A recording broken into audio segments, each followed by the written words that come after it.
Well, hello and welcome to Painting Thunderbird. I'm excited. This is going to be a much easier project than the last one. So, first up, obviously, we need to know what supplies are. So, you'll need a lot of paintbrushes. This is my collection of paintbrushes. They're from varying places. These clearish blue-handled brushes are Artist's Loft branded. These blue brushes here I got at Hobby Lobby. These brushes are Master's Touch, and I just acquired these also at Hobby Lobby. Fun fact, they have really amazing super teensy weensy baby brushes. Look how tiny. It's perfect. I love it. They have these with like the more professional painting stuff, not like the hobby painting. So yeah, there's a fun tip for you. If you want some microscopic paintbrushes, Hobby Lobby has a whole bunch of them. So these are amazing. So let's take a look at some of the other supplies. Other supplies you'll need include these just make life so much easier. Again, I got these at Hobby Lobby. I also do keep my old ones just in case. This, I don't bother cleaning it when I'm done. This is from Manta. You'll need a cup for water. This is all nail polish, don't question me. And paper towel to dry your brushes off on. This is what my setup looks like off screen here. So let's look at the actual paints that we're gonna need. We're gonna start with the paints that we're gonna need for the body of the train. We're gonna need a light gray. I chose this classic French gray from the Folk Art brand in a matte finish. This would be from Hobby Lobby. Seriously, they have amazing stuff. Then we have Artist's Loft Turquoise, Artist's Loft Brilliant Yellow, and Cerulean Blue. I've got like a kit of all of these. You can get one at like Michael's, places like that. I might try linking them if I can find links. Next up, for the seats and restraints, you'll need nice Mars Black. Again, we're gonna just use that Cerulean Blue, our classic French Gray, and our Turquoise. Come here, you. For the wheels, we're gonna be using our classic French Gray, Silver, Brilliant Yellow, and this Yellow Ochre Deep. You could use a parchment color in the Brilliant Yellow if you are trying to base it off of the images from when the train was brand new on show at IAPA. I tend to try and base it off of both images of when the train was brand new but also operating. And in pretty much every photo I've found of it operating, the wheels are more along the lines of this color for the guide wheels and upstop. So I decided to go with this because this kind of color seems to be what the real life operating wheels are. These little pieces up here, those two are gonna be black, and then like these 4 dots are silver kind of color, white. So if there's any incidental colors I missed, I'll go ahead and mention those. But I think with all that out of the way, it's, well, the stand color's next. I almost forgot that. The stand is fairly colorful, but I decided to use this red ochre. I'm trying to base this off of the color of the support structure. I think it's going to complement the colors on the train really well without being in your face about it. We're also going to be using turquoise for the Thunderbird logo. And then for Holiday World's logo, we'll need that brilliant red. We'll need deep yellow. And I didn't have a blue that I really liked for the logo. I'll mention it if I change it, but for now my plan is to mix this phthalo blue with the turquoise. I think that's going to make a nice color. And then we're also going to be using white. I've not actually tried this one before. We'll find out later in this video if I really like it or not. But I don't like the white I have because it's not opaque. That's something you want to look for in all of your paints, is what's the opacity? How many coats do you need? This one says it's opaque, which means that it should only need one coat to look really good. Some of them will say, like right here, it says opaque there. Yeah, this one right here, this red here says it's transparent, so it might need like a dark, like a light base under it or something. So that's always something that you want to look out for. My deep yellow is also transparent, and this one's a semi. So yeah, there's just another quick paint lesson. So now that we've gotten all the basic supplies out of the way, it's time that we go ahead and start painting. In order to officially get started painting, let's move some of this stuff out of the way, because it is time for my beautiful nail art mat. I also thought I would decorate just off camera. I'll show you. I have a Steel Vengeance Nano Coaster. Check it out, I have a ring light. So we're gonna go ahead and start with the wheels, because frankly, the wheels, it's my least favorite part. Luckily though, this cutout only has 2 of them, so it shouldn't be end of the world terrible for me. We are gonna go ahead and get started. Let me pull all those paints back out, and then we're just gonna run right into this. Get that gray, the silver. Oh, that's gonna be fun trying to paint these. Yeah.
Since we finally have finished painting these wheels, it is time to move ahead and work on the seats. So we're just gonna put these wheels off to the side here because they're still drying a little bit.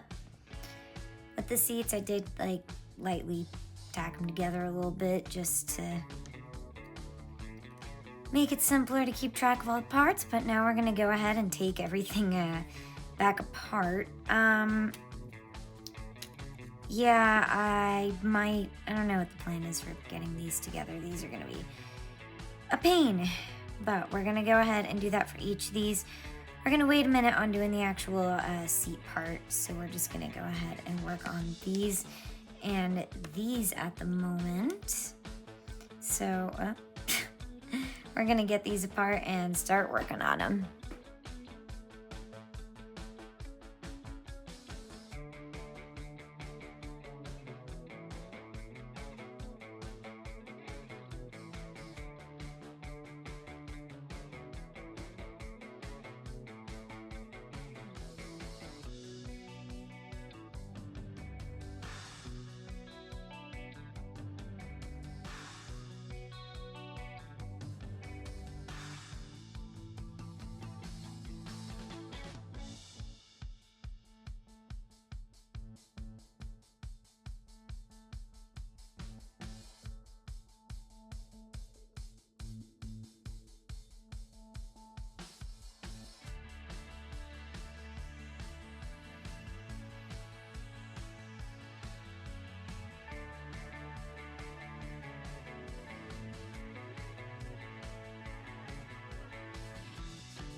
Since we're finished with the restraints, we can move ahead and get these seats painted. We're gonna be using those same colors, but I did wanna mention that you really do need to check and see if your paints are opaque or not, because this main color I'll be using is transparent.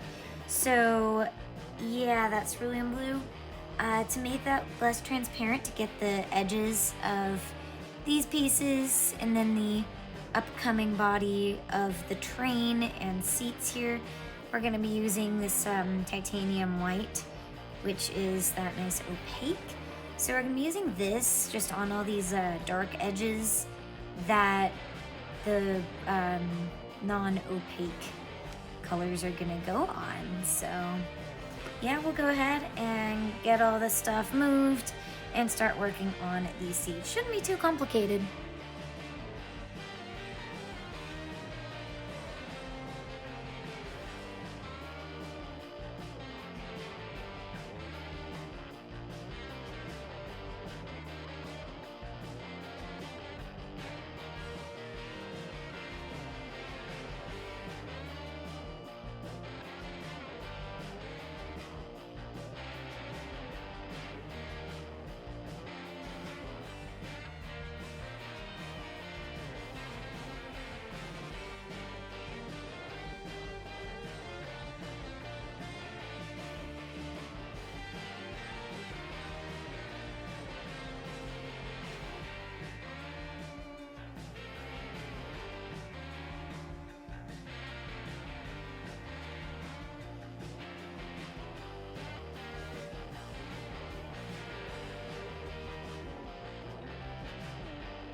Alright, we've gotten all of our beautiful seats and restraints done.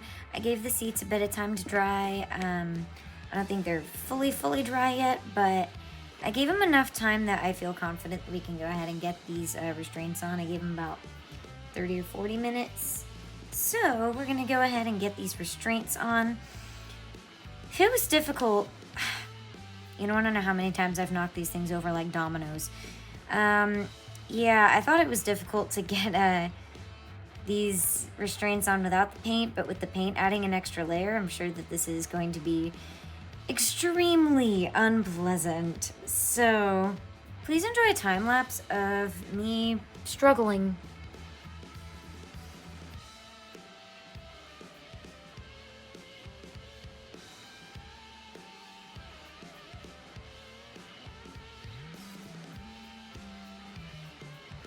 What I would recommend is going on and taking like a file of like sandpaper of some kind to make this not quite so tight.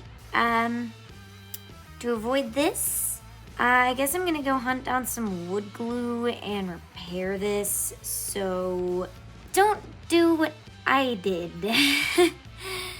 Back to the holding the phone cam. So I was able to get that glued back together. I have to let it sit for 24 hours though before I can really mess with it, but it's kind of tacked back together. I'm gonna have to add a little bit of touch-up paint. I was able to get this one on. It's not totally perfect, but it's good enough. I didn't have sandpaper that I felt like bothering to get, and I work at my nail desk, so I used this metal file I have. Don't question the appearance of this, but I used the rougher side of this metal file to take off some of the inside of these guys in this area, and that was able to help get it on. But it's a little time consuming, but I have to do what I have to do.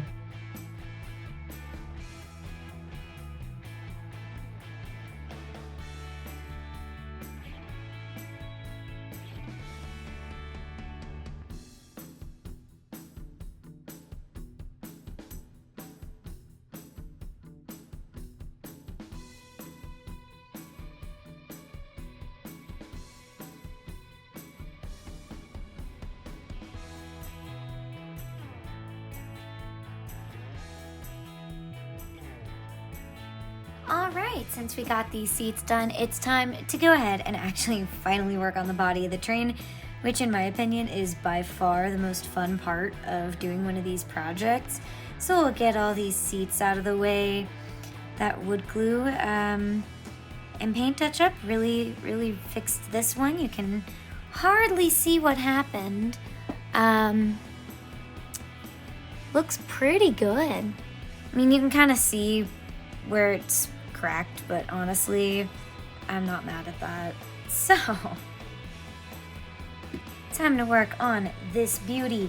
And then we're gonna do that same thing, because we are gonna be using multiple of those nice transparent colors. So I think we're just gonna go on and start by using this good old-fashioned titanium white and doing, we're just gonna do all of those edges and then get started on painting the main body.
All right, I have to admit, this is really exciting. We finished painting it. Driving me nuts though, there's a tiny space where you can see the wood color right there. But I can't get the paintbrush to it. I tried off camera. So we can actually go ahead and assemble everything. We'll start. The wheels are just gonna go into these slots right here.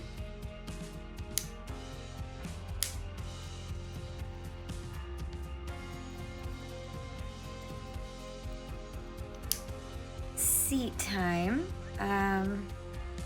This is the one that was damaged, so I kind of want to be a little more careful with it, but I think we're gonna do the inside seats first. That seems most logical, and then it just slides in these holes here.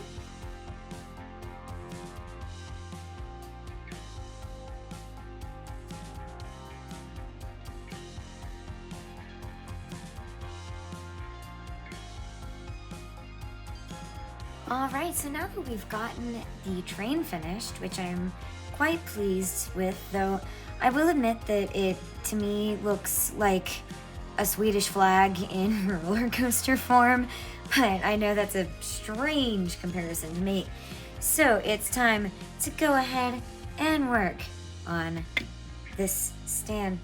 We're gonna go ahead and start doing the logo first and detailing that, and then we're just gonna slap our base color on here. So let's go ahead and get into it.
A brief interruption. I wanted to say that I've realized totally by accident a neat trick that I wish I'd figured out for Manta, because I was trying my Manta painting technique for this area, and then I tried doing a nail art technique called dry brush for these, and then I realized at the R that totally by accident, that after I'd been cleaning my brush, it seemed like the paints blended better, so I decided to try just putting water on the brush. And I've got to admit, putting water on the brush to try and dilute the acrylics a little bit actually made them blend better. I know it's not, totally completely flawless, but I'm really happy with that. So there's an interesting trick for you, so we'll go ahead and continue working on this.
I'll be honest, I did not think that I was actually going to finish painting today because I was at Hurricane Harbor earlier.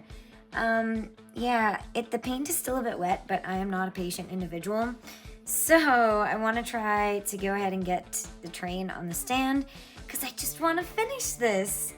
So, this one is interesting. It only connects at these 2 points right here, and then these are just kind of side supporting points.